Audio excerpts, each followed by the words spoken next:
decades happen. It's a way, I think, of describing what's happened not only from a California context, but a global and national context, the magnitude of what has happened with this pandemic, the impact it's had on individuals, lives lost, but also the economic consequences of this virus are now just coming into sharper focus, and a sharper picture is being painted about the present and the future. Just here in the state of California, just since March 12th, some 3.1 million Californians have filed for unemployment insurance. Just since March 12th, 3.1 million have filed for unemployment insurance. A few weeks back, I was giving a state of the state, talking about the fact that we had just entered into our 119th month of consecutive job growth in the state of California. We talked about the fact that we were averaging a GDP growth over a 5-year period of 3.8%, substantially outpacing the rest of the nation. We were enjoying the lowest unemployment in modern recorded history, 3.9%. Today, I stand in front of you, sobered by the reality of the last few weeks. We are now in a pandemic-induced recession here in the state of California.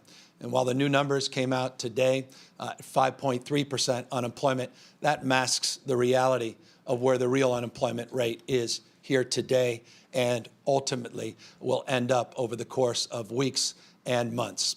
Again, 3.1 million have just applied for unemployment insurance. They are not all represented in that 5.3% unemployment rate number. These are sober and challenging times.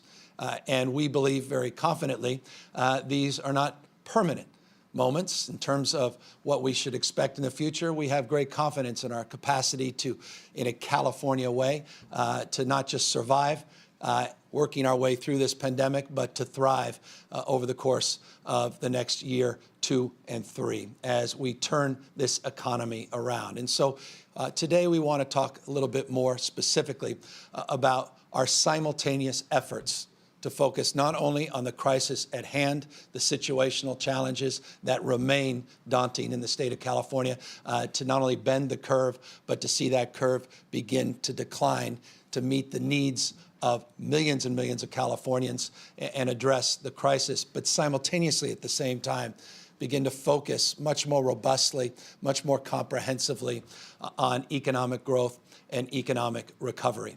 Let me, though, just say from the outset, it is sobering to be talking about economic growth and economic recovery and unemployment numbers when we just had other numbers that came out today. 95 lives lost last night. That's the highest number that we have recorded since this pandemic began.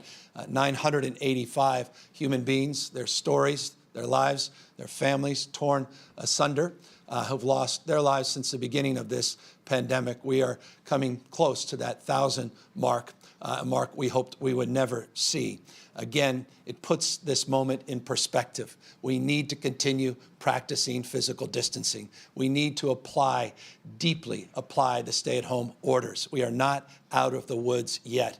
The worst mistake we can make after so much progress in the state of California, bending the curve, making those models moot because of your actions and your extraordinary cooperation in this effort, is to pull back right before we're at a point where we can start toggling back and begin a very thoughtful, phased-in approach to reopening the state of California and ultimately reopening our economy. So I want to frame that as a predicate because I recognize the exuberance some of us have around entering into the conversation, the next phase conversation about economic recovery and economic growth, and a desire to attach dates and deadlines to those strategies. I, of course, am never tempered by dates and deadlines. I only am guided by health and science, real data, and a granular level, bottom up, not top down.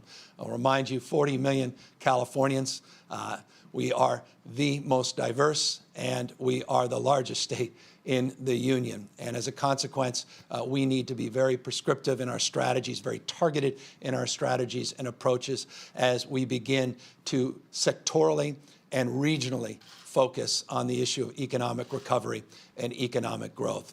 That's specifically what I want to now talk about today, is what that looks like and how we can be guided and aided in our effort to fully recover as a California economy. By the way, not just as a California economy, as California goes, so goes the nation. I should just note, since the Great Recession, California led the nation with 15% of all the American jobs were created since the Great Recession were created right here in the state of California. 3.4 million jobs since that recovery began, only to be confronted by this new reality. We ended our streak of 120 consecutive months of net job creation. It ended officially with our March numbers. That said, our consequences of our actions will be felt all across the United States, and we recognize our unique responsibility as Californians to do our fair share and help lead the way in terms of job creation, retention, and job growth. And so what I have done is I have asked and tasked some of the best and brightest minds that we could source. A disproportionate number, almost exclusively, reside here in the state of California. Some of the most well-known business leaders in the world happen to reside here in California. Some of the great social justice warriors reside here in the state of California. Tribal leaders, healthcare leaders, small business leaders.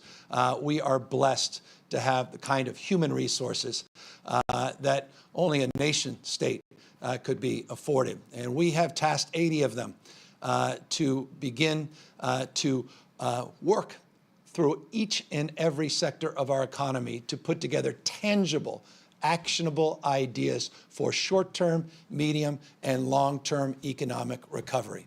We have an advisory committee that represents the diversity of our state geographically and otherwise, and it's an advisory council that also includes, I'm proud to say, all 4 living former governors of the state of California, 2 Republicans, 2 Democrats. I want to thank Governor Pete Wilson. I want to thank Governor Arnold Schwarzenegger. I want to thank Governor Gray Davis, and I want to thank Governor Jerry Brown for joining this effort as well. We can't do it without you. This is not a partisan endeavor. This is about California and a California first mantra to do everything we can across our differences and across the spectrum of political ideology to row in the same direction.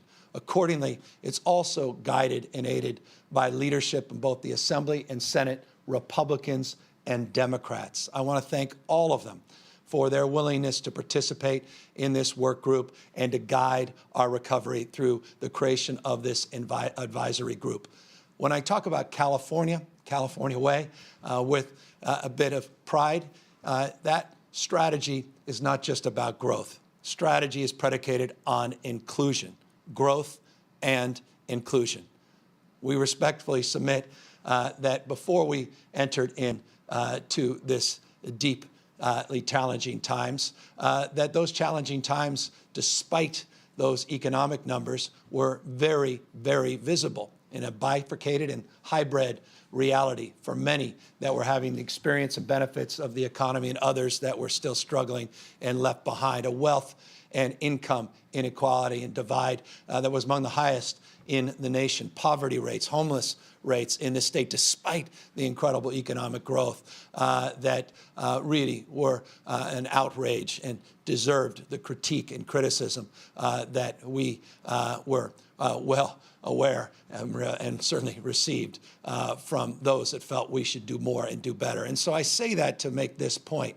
We are guided in our recovery with those considerations at heart, deeply at heart, and deeply in our minds. We recognize that if we're going to learn anything from the past, it's not to repeat the mistakes of the past and have a sustainable mindset, not just a situational mindset, again, in terms of how we recover. It is in the how we recover that I think ultimately we will be judged and judge ourselves. And I think that is the spirit of the group of people and advisors we put together.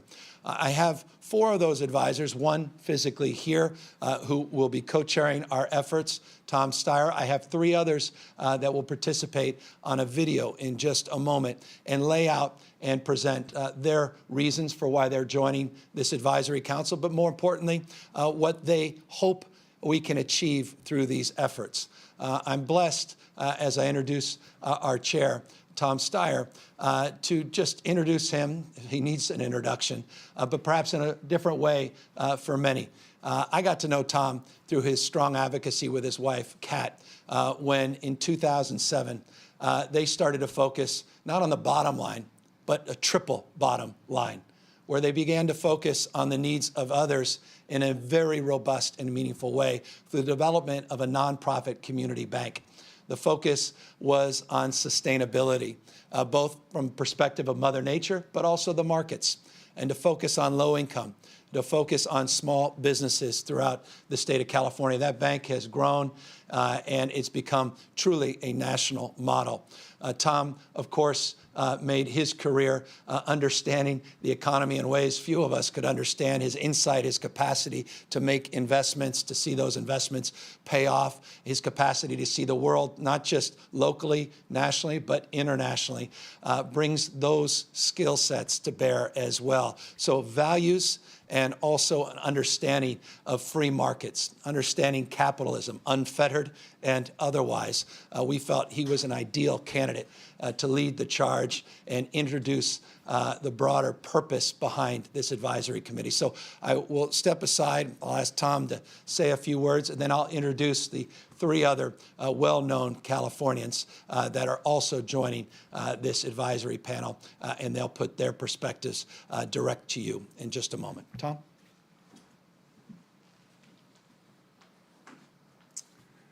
Thank you, Gavin. And I want to take a second here to point out what an exceptional job Governor Newsom has done guiding the state through this pandemic. He has been a steady hand, he's been decisive, he's been forward-thinking, and he has won the admiration of people across the state of California, across the United States, and around the world. He has really done an exceptionally good job, and I think he deserves all of our support and admiration. Health and safety have to be paramount here in California, but everyone is also hurting economically. People across the state are worried about their jobs, and they're worried about taking care of their families. And I think it's absolutely critical at the outset to point out that resource-starved communities have been hit the hardest by this and are suffering the most and disproportionately. And that any equitable recovery plan is going to have to put those communities front and center. This is an unprecedented situation, but the idea of shared prosperity is not one that's new to me, as Governor Newsom said. I did start my own business in California 35 years ago and grew it over 27 years. I also invested in businesses across the state and around the world. But as Gavin said, my great partner, Kat Taylor, and I started a bank in 2007 dedicated to the ideas of economic justice, environmental sustainability, and supporting businesses owned by women and people of color. In addition, I've traveled around this state and the entire country meeting people across the board to get a sense over 8 years of the varied conditions of Americans in this country. So at this point, let me just read the mission statement of what is called, and it's a mouthful, the Governor's Task Force on Business and Jobs Recovery. To develop a strategy to help California recover as fast as safely possible from the COVID-19 induced recession and to create a fair, green, and prosperous future. We will bring together Californians from the public and private sectors and from communities across our state. We will develop a plan that works for all Californians with a particular focus on those hardest hit by the pandemic. let me say we have brought together some of the best minds, as Gavin said, in the state to develop a recovery plan. But we will also be reaching out to people across the state, whether those are activists or experts, labor or environment, community groups or philanthropists. This will be a broad-based effort. I do want to thank the members of the task force who have volunteered their time, their wisdom, and their energy. And I particularly want to thank my co-chair, Ann O'Leary, who's the governor's chief of staff, who I have known for a long time and worked together with extremely happily and successfully. I can't tell you what a pleasure it is for me to be back working with Ann. Let me say to close, health and safety remain the most important points here, and we will ensure that they remain that way by staying within the government's framework for opening up the economy. We will also be true to the deepest Californian values of diversity, inclusion, and innovation. We have the biggest state. We've led in so many ways in terms of information technology and entertainment, in terms of defense electronics and agriculture. We've led in so many ways. We will try to come up with a recovery plan that is worthy of California's past and pushes us to a better future and remedies some of the injustices which this COVID-19 pandemic have revealed in our society. And with that, I will hand it back over to Governor Newsom. Thank you so much, Gavin. Thank you, Tom, and thank you for all your guidance, your leadership, your counsel, and helping organize this broader advisory committee. I think what Tom said needs to be restated, and that is a safe reset, a safe restart for a roadmap for recovery. Safe, predicated on health, predicated on data, predicated on science. We're not going to get ahead of ourselves. We're going to do this thoughtfully and judiciously, again, guided by values, but more importantly than anything else, guided from a health-conscious frame. We clearly recognize the imperative of continuing to meet that moment as our first and foundational principle as we move forward. But as we begin to process that roadmap for recovery, we have a number of people that Tom just referenced across the spectrum of California's economy. One of them is the Chief People Officer at Square. Many of you know Square in the financial services sector, experts in small business. Jackie Reeses is with us, and she, we are very proud, has joined this advisory panel and is here to say a few words. Thanks very much. Thanks for that. I'd like to speak for a moment.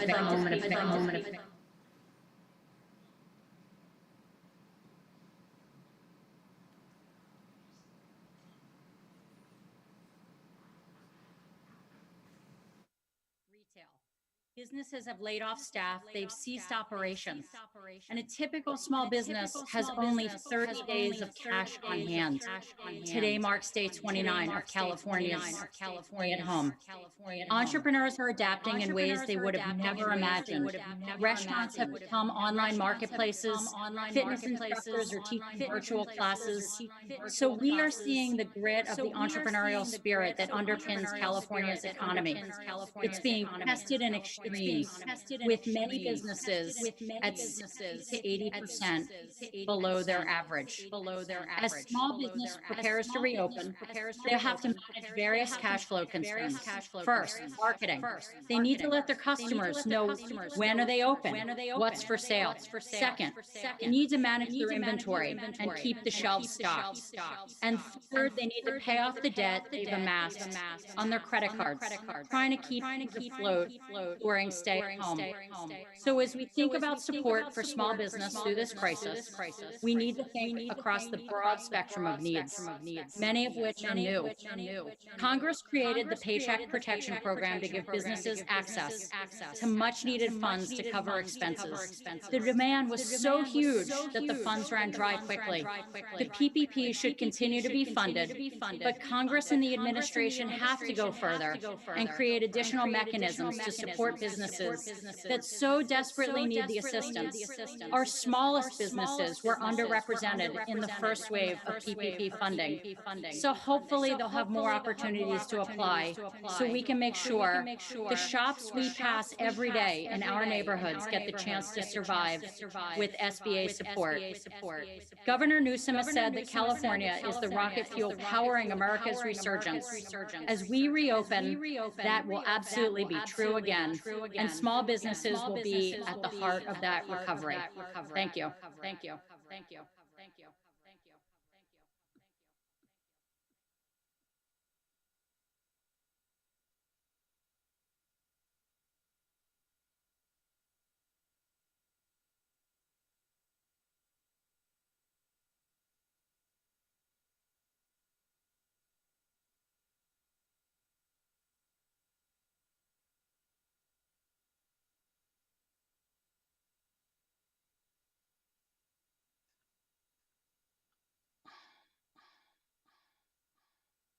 By some of the progress we've heard in the last few hours in real time as it relates to advancing further support for that program federally. And clearly California looks forward to being as aggressive as we have to move forward to get more of those dollars into our state. With that, let me now ask someone that is very familiar to social justice warriors, economic and racial justice warriors throughout the state of California, someone who founded Policy Link, Angela Glover Blackwell, is really, I think, part of the spirit of what I think distinguishes our efforts here in California as it relates to the creation of this policy, or rather recovery advisory panel, and that is the manifestation of, again, the word inclusion. Angela? Thank you. And I have to start by offering my appreciation for the leadership for you, Governor. It has been smart, swift, and compassionate, and we're going to need all of that going forward. It has been so painful to watch what has happened. It's been like tons or gallons of alcohol being thrown on the open wounds of inequality and racism in this country. And as we think about how to recover, we're going to have to figure out how to make sure that we don't go back to what we were before. It was unacceptable then, and it will be unacceptable going forward. We have seen the death and the suffering for African Americans, for people who are Latinx, for people who are poor and homeless and incarcerated. And for one of the first times as a nation, we have gotten a glimpse of how interconnected we are and how what happens to one happens to all. As we go forward and think about the economy, we've got to bring the kind of laser focus that we've been showing in California on those who are most vulnerable to who has to be able to come back and come back in a different way. People of color in this country, and certainly it's no different in the state of California, have been the ones who were most exposed because of their economic standing. The frontline workers who we've all been so grateful for in terms of delivery, in terms of groceries, in terms of so many things, these are overwhelmingly people of color. The people who have had to stay at home in places where they could not even begin to social distance have been people of color. People who live in communities where there's no access to safe water have also been people of color. And so let's have at least a three-part agenda. One that places a priority on the first frontline workers and make sure that they can begin to move into the kind of economic stability that is so important for them, their families, and the nation. We need to make sure that those people who are running small businesses, and when we talk about small businesses, we know that in communities of color, they are very small businesses, very small businesses. They need to have a priority so that what they really need can have the focus that will be required. And in all of this, let's not forget the not-for-profit sector. Those are businesses too. And they're the businesses that have stepped up to provide support. They need support so that they can continue to do so. And the safety net must be strengthened. This is an amazing moment. Despite all the suffering, the silver lining could be to finally understand that we cannot go forward as a nation divided as we have been between haves and have-nots. We need to demonstrate for the nation that it is possible to have a recovery that is transformative and imaginative and radical, that we need to do something completely different going forward. And I've been so proud of California, the way we've stepped up and to think hard about these issues. Thank you, Governor. Thank you, Angela. Thank you for your advocacy. Thank you for the spirit of your comments. And thank you for reminding us there's no leak on your side of our boat. We rise and fall together. This foundational notion of the Commonwealth principle, I think, defines the best the spirit and values of California. And so thank you for that presentation. Moreover, thank you for your ongoing leadership, and we look forward to all of wonderful work you'll be doing for this advisory panel. We have one other person on the line, doesn't need an introduction, well known around the world. We're blessed to call him one of our own in the state of California, Bob Iger.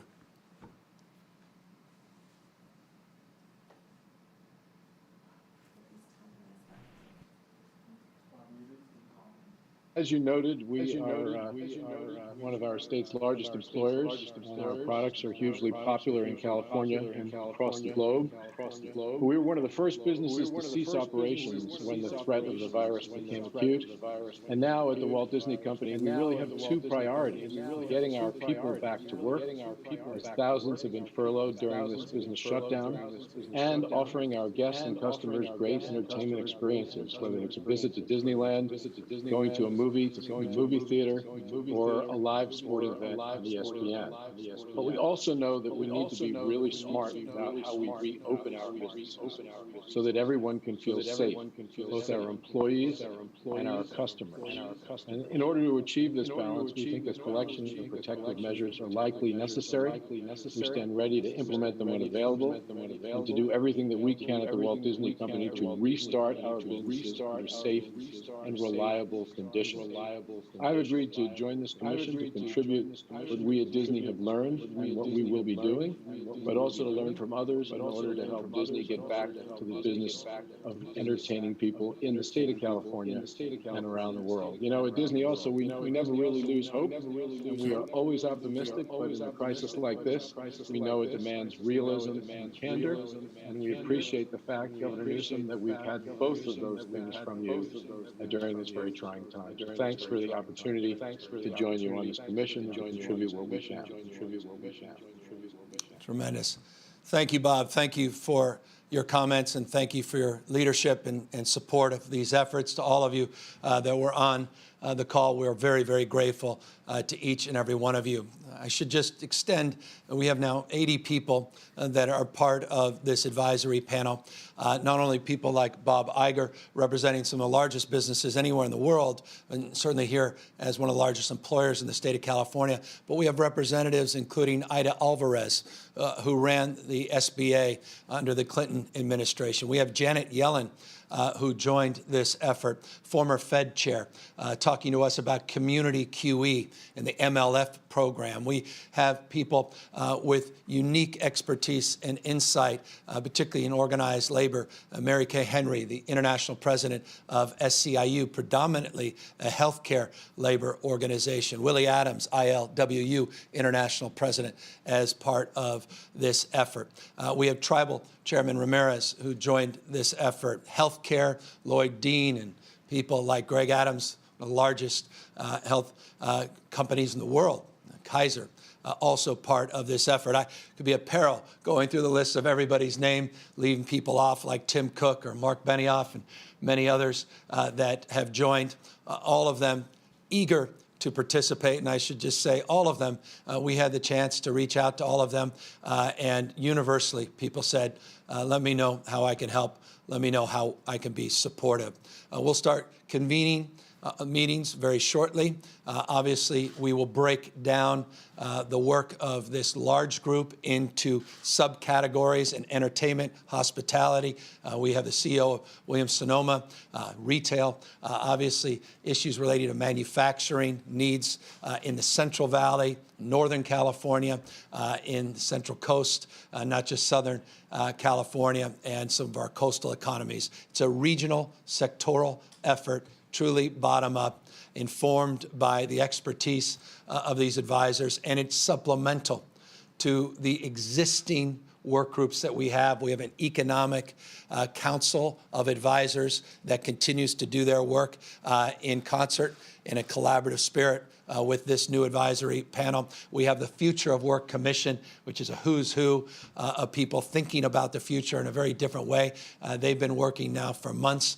So all of these things will knit nicely together and help us get to where we all want to go. Hand in hand with labor, business, environmental consciousness, social justice frame, and of course, an eye always on partnering and strengthening relationships with the legislature, which will be fundamental and foundational in moving us forward, and humbled by the fact that we have 4 governors that represent decades of leadership in the state of California that are also advising. And I just say personally humbled by that, because it means a great deal to me personally and on behalf of a grateful state. I just want to extend that on behalf of 40 million people, that those governors are willing to put themselves out here in this light and participate in this outstanding effort. And so that's broad strokes what we wanted to announce today. Forgive the technical difficulties on that Zoom call, but we are looking forward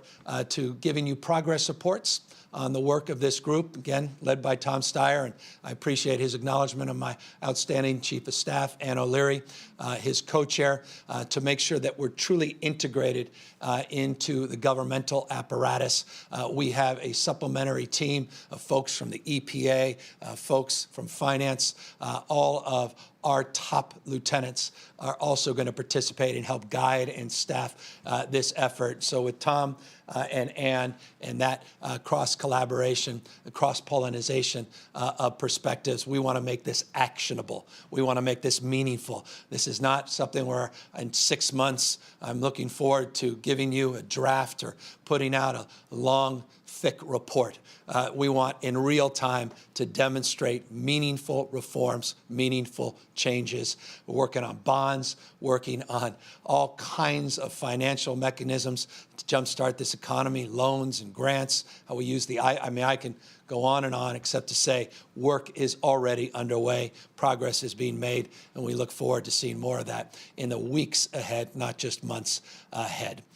With that in mind, let me paint a picture of what's ahead in terms of our expectations as we not only talk about a roadmap for recovery, but we talk about a strategy to begin to toggle back and forth in terms of our efforts to begin to soften up on our stay-at-home order. We are not ready to do that yet. I noted in the outset 985 families torn apart because of loss of loved ones, 95, the worst 24-hour period since this virus attacked people in the state of California, the worst number of deaths that we have experienced. That's humbling, and it should be eye-opening to people that think that we're out of the woods. And I just encourage people, as people practice their civic rights and responsibilities and share their voice and advocacy, be it advocacy supporting a cause or advocacy opposing a cause, I just encourage you all to practice physical distancing, to maintain your advocacy mindset in a way that keeps you healthy and keeps your loved ones healthy. And I say loved ones, including our seniors. It's not lost on me. It shouldn't be lost on you what's happening in our skilled nursing facilities and our senior and our adult day care facilities. Over 3,500 people, we're putting out the numbers in detail today, over 3,500 people tested positive within that system. We have roughly 400 facilities where we have either a staff or we have someone we're caring for that has tested positive. So your death rates are now at the highest they've been And the number of people in the most vulnerable settings, our seniors, people that literally raised us, built this middle class. You talk about vibrancy in the California economy, the American economy. These are the folks that built that economy, are still most at risk. Big flare-up in Tulare County, 157 people in a facility of 167 that have tested positive for COVID-19. I just cannot impress upon folks more. This knows no geography. It knows certainly no party. It knows no region. This is impacting all of us across the state. If you feel you're young and healthy and you're going to be okay, I remind you, you may not have symptoms, but you still may impact others by transmitting, even in an asymptomatic setting. You may transmit that disease to someone you love dearly. And so I cannot encourage you more to maintain our social distancing and continue to practice the physical distancing. And here's why. Hospital numbers went up slightly again yesterday, 1.2%. We continue to have slowed down the rate of growth. We have bent the curve. It has begun to flatten, but again, it's not moving in the direction that we are ready to ultimately celebrate, including the ICUs. The number of people in our ICUs, good news, yesterday went down 1.4%. It's beginning to flatten in the ICUs, but again, not enough to suggest, again, that we are in that next phase that I talked about just a few days ago.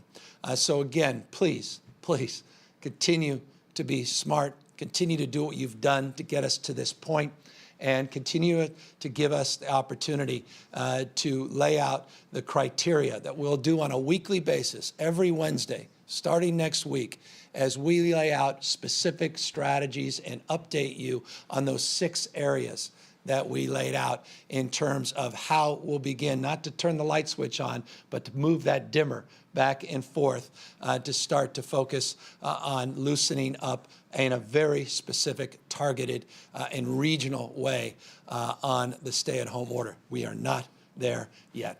So broad strokes, that's where we are today. Again, couldn't be more pleased by the incredible collection of talent that we assembled with this advisory committee that's already at work. And we, of course, are here to make your work easier, members of the press, by answering a few questions that you may have. Hi, thank you for taking my question. Governor, there are several groups that are asking you to and say that you have the authority to issue a moratorium to stop immigration transfers. They're citing concerns over COVID-19 outbreaks and substandard conditions at these detention centers. What is your current position on immigration transfers? Well, it's a legal question. It's a moral and ethical question, but it's also a legal question. And we are looking at our authority. As you know, I signed legislation to make these for-profit prisons in the state of California and ICE detention centers illegal. They sued the state of California. And so I'm guided not just by my desires, but by the Constitution and the law. And so I'll happily update you on the progress of that. But I can assure you I've got a team of people, and you may have been here 2 days ago. We referenced that team very specifically when I made the announcements on making sure that we are providing direct disaster relief checks to people regardless of their immigration status, and other work we're doing to help support all of our diverse communities in the state. We hinted at their work specifically in this space, but we have nothing at this moment to announce. Karma Dickerson, Fox 40. Governor, Yes, do you have me? perfectly. Go ahead, Karma. May have lost you. The next one? Guy Marzorati, KQED.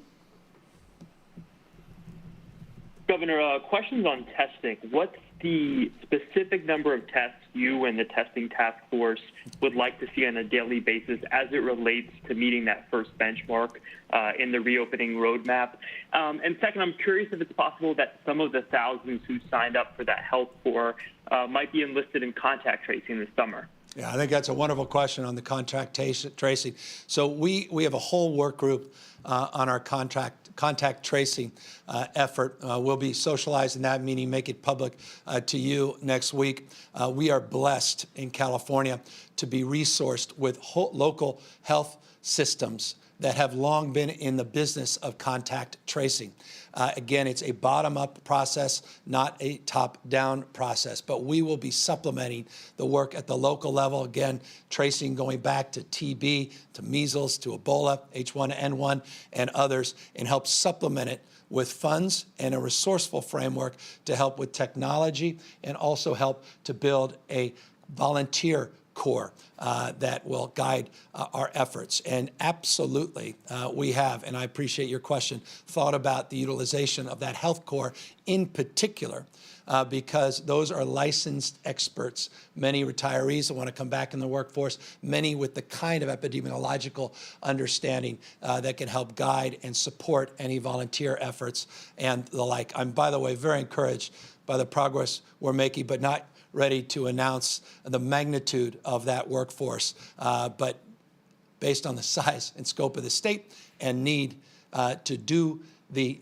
testing and the tracking/tracing, isolation and quarantine, it is going to be a substantially large number of individuals. As it relates to testing, I answered this yesterday, specific question mirroring your question.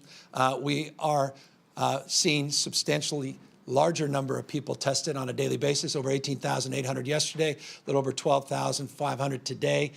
We are seeing those numbers increase compared to where they were even a week ago.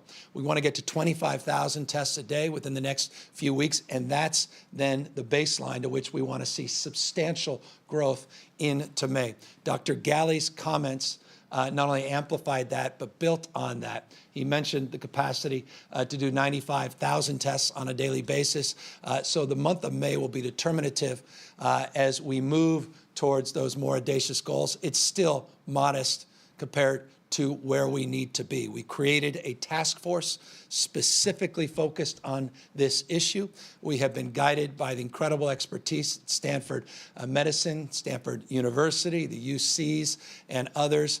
We have a team that is truly representative of those institutions, academia, as well as, you know, my co-chair of that effort, one of the largest health insurers in the state of California, Blue Shield CEO, Paul Markovich, who's also co-chairing those efforts, focused not just on PCR tests, also these serology tests, new technologies, and we'll continue to update you on those numbers as they come in. Robert Salonga, Bay Area News Group. Governor, Bay Area and Southern California jurisdictions and counties are moving toward requiring face coverings and masks outdoors. Just want to know if there's any consideration for a statewide mask mandate. Along those lines, we've seen that Los Angeles mayor, Maryland governor wear masks in public appearances and news conferences. Want to know why you're not wearing one and whether you plan to. Well, we're here at the State Operations Center.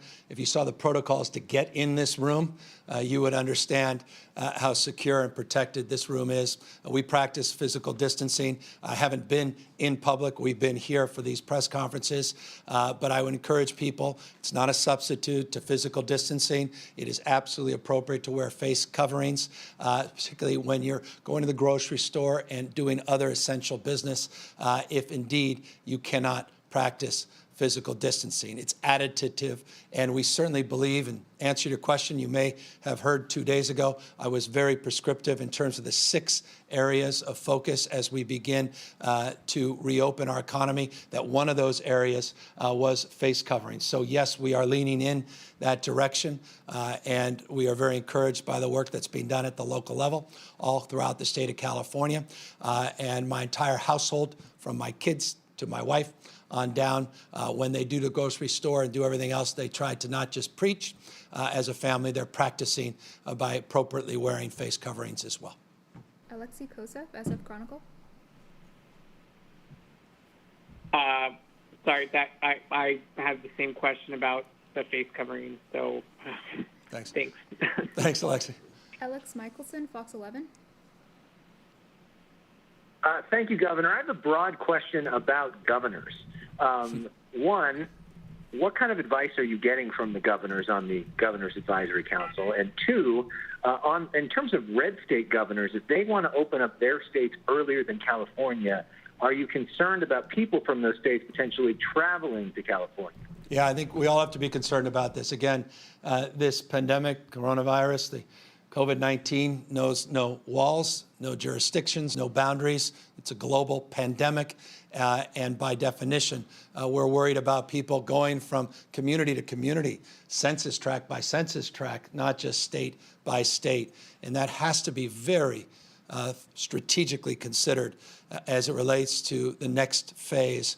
And we'll be very aggressive. Look, if you come into the state of California right now for essential business, we assume you're just coming in for essential business, you are under the same guidelines and orders that all 40 million Californians are under as it relates to stay-at-home orders and requirement to practice physical distancing. They are supplemental orders, as you know, in communities, counties, large and small.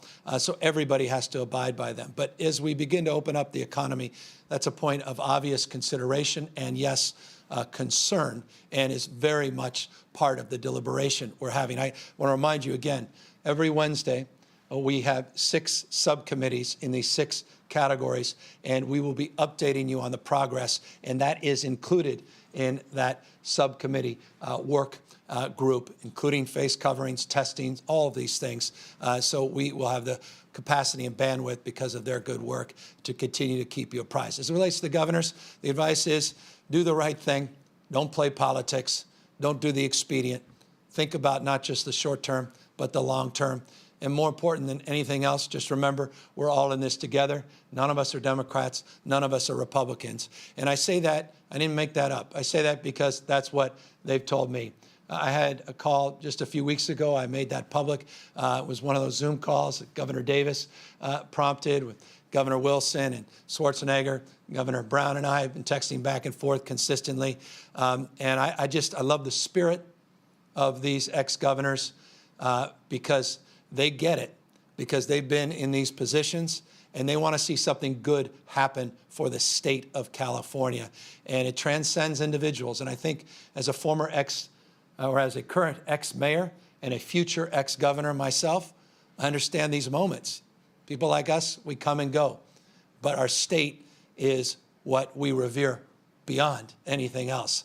And keeping this state healthy, keeping this state vibrant is our most important responsibility, and that's the spirit of their counsel and their advice. Final question, Marley Martinez, KCRA. Governor, today you've mentioned nursing homes, and you've already outlined steps to protect the most vulnerable at nursing homes and residential care facilities. I have a question for you about transparency. Could you please explain for those who are growing frustrated, why don't facilities and county health departments have to release specific updates related to COVID outbreaks? For example, identifying the facilities, especially at a time when information is so vital. Check your inbox. That will be resolved. I mentioned it about 10 minutes ago. That information's out there. I'm with you, and you will be receiving by site that information, and we will continue to try to update it, make it more granular. We have a HIPAA and patient privacy concerns, so it may not be everything everybody wants, but it is a substantial leap forward in providing you that information that you correctly deserve. Again, let me thank everybody for everything they've done to meet this moment, and to continue to practice physical distancing, continue to abide by the stay-at-home orders. Encourage folks, again, if you choose, to help support our food banks, help support our efforts to reach out to loved ones and seniors that are home, isolated, deliver meals, just volunteer, give blood. Go to our serve.ca.gov website, serve.ca.gov website. Again, everybody stay home, stay safe, and connect to those in need. Take care.